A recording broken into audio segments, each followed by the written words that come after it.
नमस्कार, welcome back once again. एक बार फिर से आप सबका इस यूट्यूब चैनल पर स्वागत है। मैं राहुल और आज से हम पढ़ेंगे 12th बोर्ड कि जो भी बच्चे प्रिपरेशन कर रहे हैं 2026 में एग्ज़ाम देने वाले हैं तो उनके लिए सभी लेक्चर्स रहेंगे केमिस्ट्री से रिलेटेड। और केमिस्ट्री के हम सभी लेक्चर्स को यहाँ पर कंप्लीट करेंगे। तो सबसे पहले हम देख लेते हैं कि आप अगर CBSE या RBSE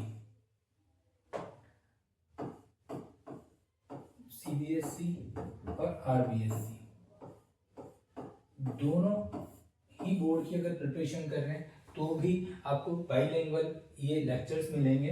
तो सबसे पहले हम एग्जाम पैटर्न देखते हैं कि आपका ये एग्जाम पैटर्न किस तरह से रहने वाला है। तो आपके जो चैप्टर्स दे रखे हुए हैं, सबसे पहले हम देखते हैं कि जो आपके चैप्टर्स दे रखे हुए हैं तो कौन कौन से चैप्टर्स आपको दे रखे हुए हैं। तो हम इनको 3 पार्ट में डिवाइड कर लेते हैं: physical chemistry, second inorganic chemistry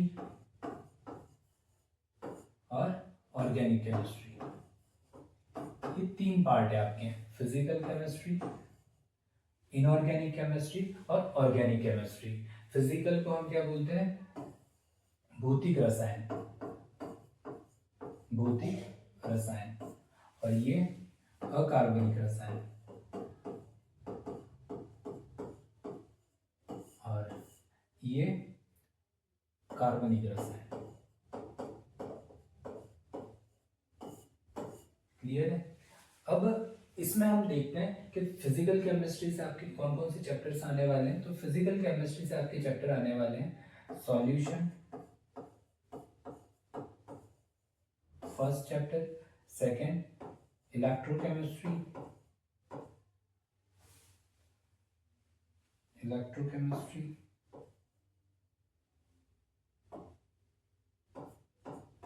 electrochemistry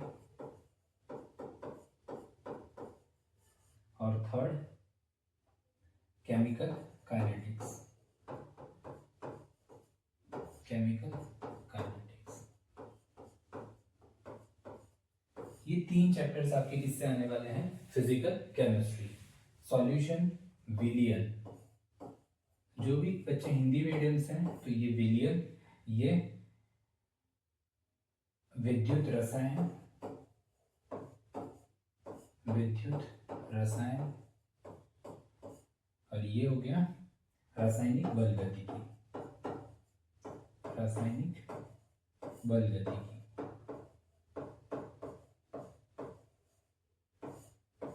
ठीक है। अकार्बनिक रसायन में आपके D and M block,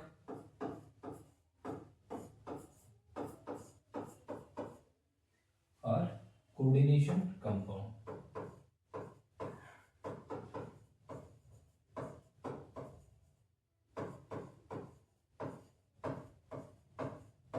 coordination compound, उप सहसंयोजन यौगिक, उप सहसंयोजन यौगिक।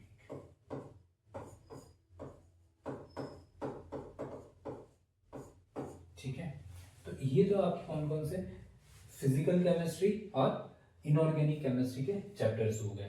क्लियर है? अब हमारे पास रहे कार्बनिक रसायन या फिर ऑर्गेनिक केमिस्ट्री, ऑर्गेनिक केमिस्ट्री। तो ऑर्गेनिक केमिस्ट्री से आपके कौन कौन से चैप्टर्स आने वाले हैं? हेलो एल्कीन,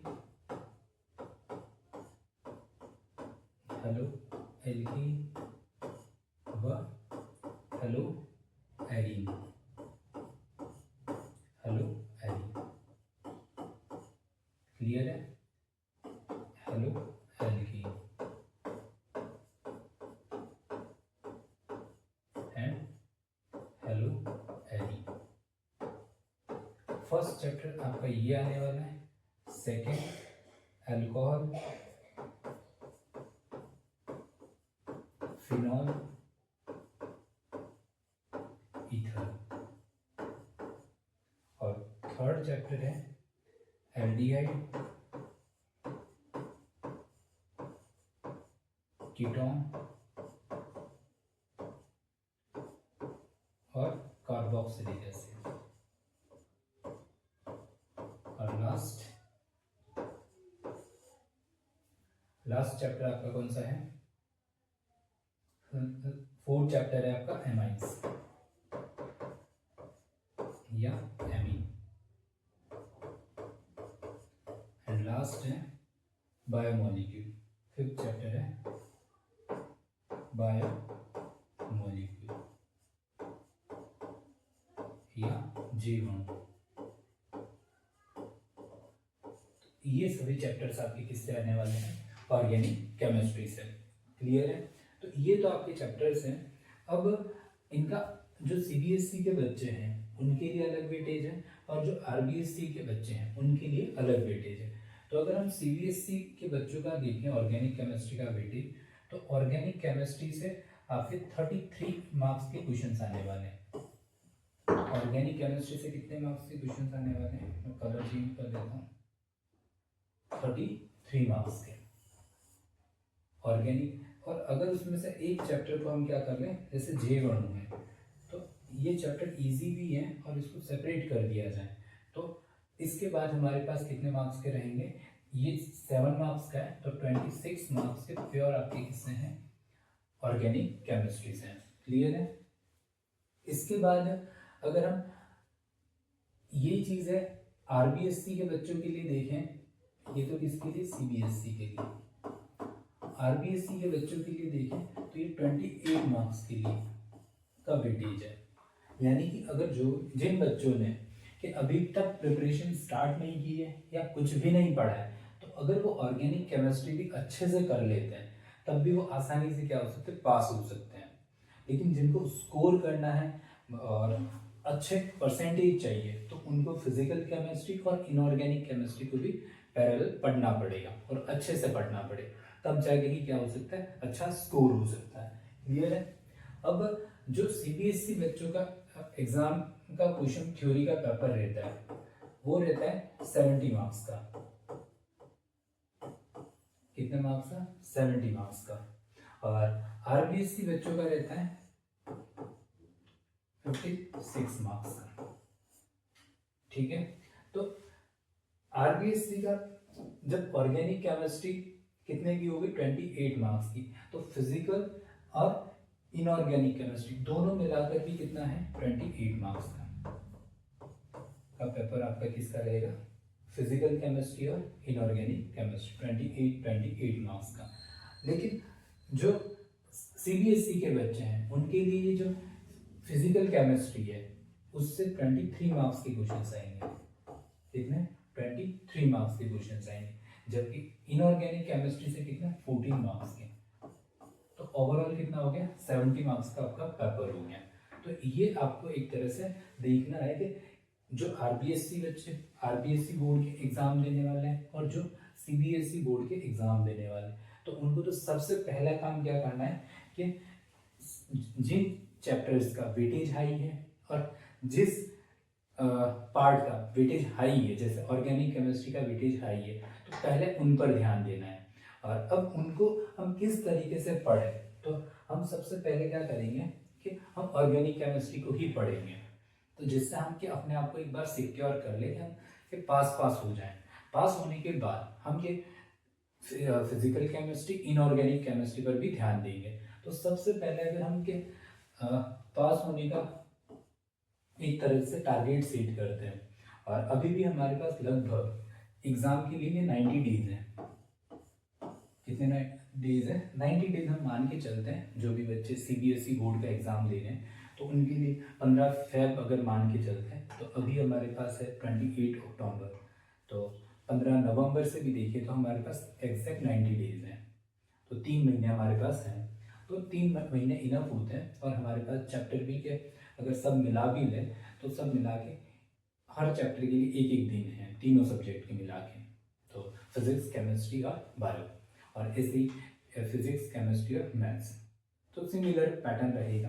तो इसी तरीके से हमें क्या करना है, तो अगर हम देखें कि अगर हम ऑर्गेनिक केमिस्ट्री शुरू करते हैं तो सबसे पहले हमें क्या करना है, बेसिक कॉन्सेप्ट पर ध्यान देना है।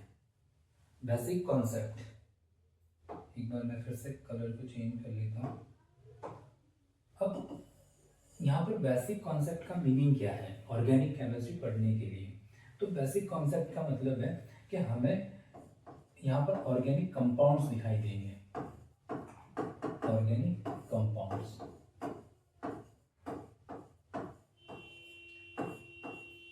ऑर्गेनिक कंपाउंड्स दिखाई देंगे। तो ऑर्गेनिक कंपाउंड्स में हमें सबसे पहला काम क्या, उनको आइडेंटिफाई करना है। क्या करना है, उनकी पहचान करनी है।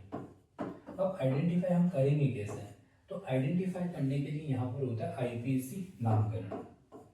तो सबसे पहला तो बच्चों को क्या आना चाहिए, आईपीसी नोमेनक्लेचर आना चाहिए। क्लियर है। अगर आईपीसी नामकरण आता है तो हम क्या बहुत सारी चीज़ें इजीली क्या कर सकते हैं, आइडेंटिफाई कर सकते हैं। क्योंकि स्टार्टिंग का जैसे हेलो एल्केन्स है, हेलो एरीन्स है, फिर सेकंड अल्कोहल फिनॉल ईथर है, और थर्ड कार्बोक्सिलिक एसिड, कीटोन और एल्डिहाइड, एमाइंस, ये चैप्टर्स हैं। तो उनका के सबसे पहला काम तो हमें नेमिंग करनी है। अब नेमिंग किए बिना के हम के वहाँ पे रिएक्शंस वगैरह ही कंप्लीट नहीं कर रहे। तो सबसे पहले हमें क्या आना चाहिए, आईपीसी नामकरण आना है। दूसरा काम क्या है कि हमें रिएक्शंस, जो भी के रिएक्शंस है तो उनका मैकेनिज्म को समझना है। विदाउट मैकेनिज्म हम रिएक्शन ही नहीं कर पाएंगे। अब लगभग अगर ऑर्गेनिक केमिस्ट्री हम देखेंगे इन 4 से 5 चैप्टर को ही, तो हमारे पास के 1000-1500 रिएक्शंस हो जाएगी। और तो 1000-1500 रिएक्शन को हम क्या याद नहीं कर सकते। नेम रिएक्शन तो हम आसानी से याद कर लेंगे, बट सभी रिएक्शन को याद नहीं किया जा सकता। तो पहला काम हमें क्या करना है, रिएक्शन मैकेनिज्म को समझना है। रिएक्शन मैकेनिज्म को समझना है कि ये रिएक्शन हो कैसे रही है। जैसे ESR है, NSR है,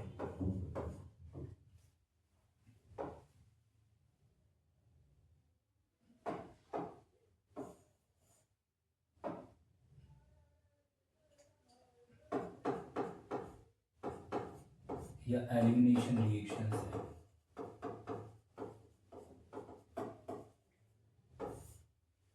इलेक्ट्रोफिलिक सब्स्टिट्यूशन रिएक्शंस या nucleophilic substitution reaction, elimination reactions, addition reactions. तो इनमें होता क्या है, किस तरह से के प्रोडक्ट बनता है, रिएक्टेंट किस तरह से मतलब रिएक्शन में पार्टिसिपेट करता है, और उसमें जो इंटरमीडिएट बनता है, फाइनल प्रोडक्ट कैसे बनता है। तो ये चीज़ें हमें के थोड़ा सा आइडिया होना चाहिए। तो हम आसानी से क्या कर पाएंगे कि इस सभी चैप्टर्स को समझ पाएंगे और एग्जाम में के अच्छा स्कोर कर पाएंगे। तो पहले हमें क्या होना चाहिए, रिएक्शन मैकेनिज्म आना चाहिए। तो ये सारी चीज़ें हमने 11th में पढ़ के भी रखी है। तो थोड़ा सा 11th हम इतना सीरियसली नहीं पढ़ रहे हैं, मुझे आइडिया है। तो 11th को हमने अच्छे से नहीं पढ़ा है, लेकिन वहाँ पे एक चैप्टर दे रखा वो हाइड्रोकार्बन्स, वहाँ पे वैलेंसी है, ये सारी चीज़ें हमें थोड़ा बहुत कार्बन की वैलेंसी, हाइड्रोजन्स, और वहाँ पे इंडक्टिव इफेक्ट और रेजोनेंस इफेक्ट, तो ये सारी चीज़ें हमें थोड़ी थोड़ी पता होनी चाहिए। तो एक बार अगर हम बेसिक कॉन्सेप्ट अच्छे कर लें तो हमें ये सारी चीज़ें क्या होगी, आसानी से के समझ में आ जाएगी।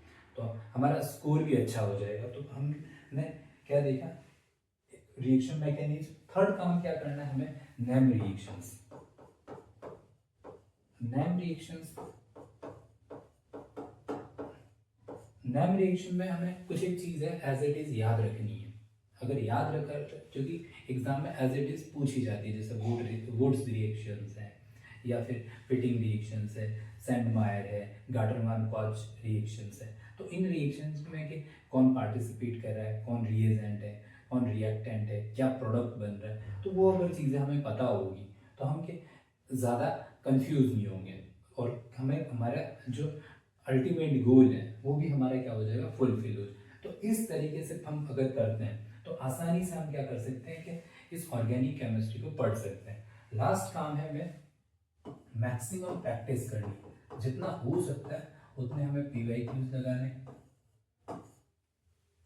और सैंपल पेपर, जो भी सैंपल पेपर्स हैं प्रीवियस ईयर, जिससे हमें एग्जाम का पैटर्न समझ में आ जाए कि पिछले एग्जाम में किस तरह का एग्जाम पैटर्न रहा, इससे पिछला जो एग्जाम था उसमें कैसा पैटर्न रहा, ये सारी चीज़ें हमें पता लग जाए कि स्टैंडर्ड क्या है क्वेश्चन का, क्वेश्चन का स्टैंडर्ड हमें थोड़ा सा आइडिया लग जाए। तो हमें क्या करना पड़ेगा, सैम्पल पेपर लगाने, और उसके लिए हम के कुछ प्रीवियस ईयर के जो भी के मतलब मार्केट में बुक्स वगैरह जैसे ओसवाल वगैरह की है तो उनकी बुक परचेज कर ले, जो आरबीएससी के बच्चे वो भी के इस तरह की जो भी के जो मतलब एक तरह से सैम्पल पेपर प्रोवाइड करते हैं। तो इस तरह की क्या हम एक बुक ले आए और रेगुलरली उनकी क्या करें, एक मतलब सॉल्व करें। तो इस तरीके से अगर हम रेगुलर 2 से 2.5 महीने प्रैक्टिस कर लेते हैं तो हमारा क्या हो जाएगा, आसानी से ऑर्गेनिक केमिस्ट्री कंप्लीट हो जाएगी। और इसके बाद हमारे पास फिजिकल केमिस्ट्री है और इनऑर्गेनिक केमिस्ट्री है। तो इससे हमें लगभग आइडिया लग जाएगा कि हमें किस तरीके से एग्ज़ाम को अटेम्प्ट करना है। हेलो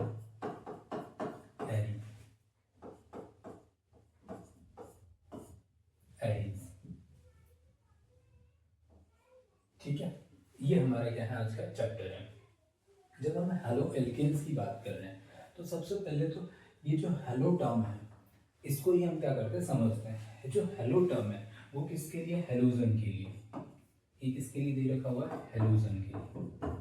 और ये हेलोजन क्या है, तो हेलोजन क्या है कि जो हमारी पीरियोडिक टेबल है वहाँ पर कुछ एलिमेंट्स दे रखे हैं जिनको हम H से रिप्रेजेंट करते हैं, F, Cl, Br और I। तो इनको हम क्या बोलते हैं, ये क्या हेलोजन्स है। क्लियर है। नेक्स्ट है एल्कीन। अब एल्कीन क्या होते हैं, जिनमें सिंगल बॉन्ड हो तो हम R और H से क्या करते हैं, रिप्रेजेंट करते हैं। ये तो क्या हो गया, एल्केन हो गए। लेकिन यहाँ पर हमसे कहा क्या गया, हेलो एल्केन। तो इस H को हमें क्या करना है, रिप्लेस करना है। किससे करना है, इस X से या फिर FCl Br I से। तो हम क्या लिख सकते हैं, RX। तो ये क्या हो गया आपका चैप्टर का एक तरह से रिप्रेजेंटेशन, हेलो एल्केन्स क्या होते हैं। तो हमें क्या करना है, जो हमारे पास एल्केन्स है उनसे क्या बनाने, हेलो एल्केन्स बनाने। तो R को हम क्या लिखते हैं, ये क्या है, एक तरह से एल्काइल ग्रुप है। ये क्या है, एल्काइल, एल्काइल समूह। अब ये एल्काइल समूह क्या हो सकता है, तो CH3 या फिर CH2,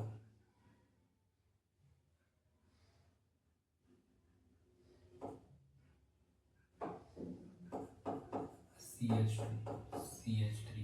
तो इस तरह के जो समूह होते हैं तो उनको हम क्या बोलते हैं, ये क्या है, एल्काइल समूह है, जिसमें एक हाइड्रोजन की क्या होती है, एक या दो हाइड्रोजन की क्या हो सकती है, डेफिशिएंसी हो सकती है। मतलब उसको हमने क्या किया, हाइड्रोजन की को रिप्लेस कर रहे हैं।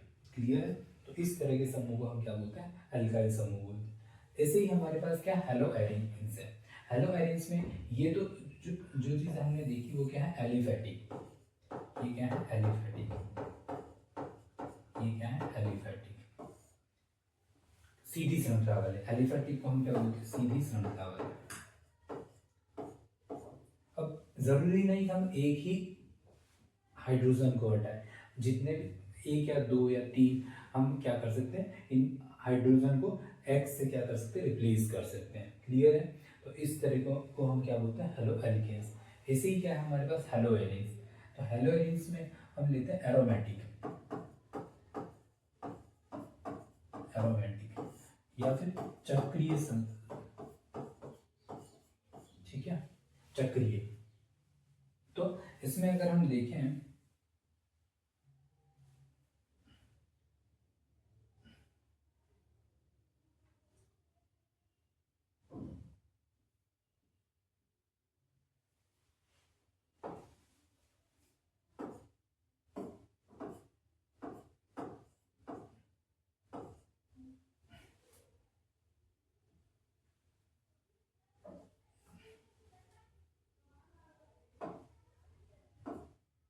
जैसे इसका ये हाइड्रोजन है, यहाँ पे सभी जगह क्या लगे हुए हैं, हाइड्रोजन लगे हुए हैं। यहाँ पर भी, यहाँ पे भी और यहाँ पर भी। ये हमारे पास बेंजीन रिंग है और इसके सभी जगह पर क्या लगे हुए हैं, हाइड्रोजन लगे हुए हैं। जैसे ये भी क्या, हाइड्रोजन। तो इस हाइड्रोजन को हम क्या करेंगे, X से क्या कर देंगे, रिप्लेस कर देंगे, और ये क्या बन जाएगा,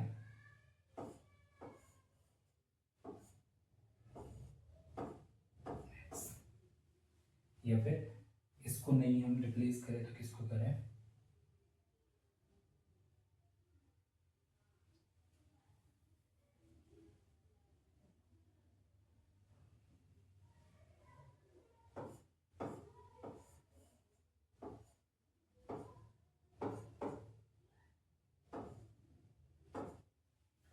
तो ये हमने क्या किया, X से इसको रिप्लेस कर दिया हाइड्रोजन को, माइनस